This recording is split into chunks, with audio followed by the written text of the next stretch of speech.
Dia ampifaliana indray toko klasy toko vavy nandrosoana eo tokantranonao amin'ity alina ity mazava ho azy araka ny sary famantarana teo fa izay atao amin'ny Météo Madagascar indray no mandroso tokantranonao izay hisy loko tena androany.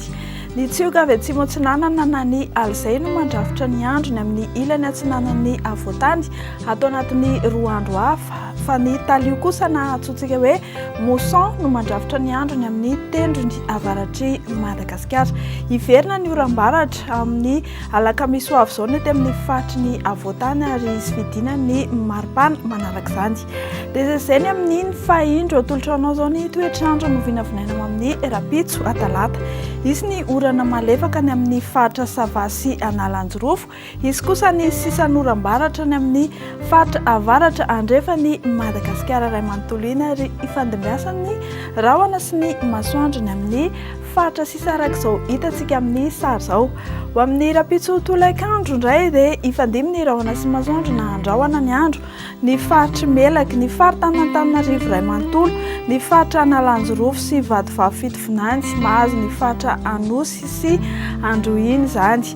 Anoram-baratra kosa ny amin'ny iray apahatelo avaratry Madagasikara, anorana tandrifin-drahona na anorana tandrifin-drahona mety arahakotrika ny amin'ny faritra sisa. Mikasika ny maripana no vinavinaina ao amin'ny rapitso maraina dia tsy dia misy fetsy amin'ny firy raha oharina tamin'ny androany.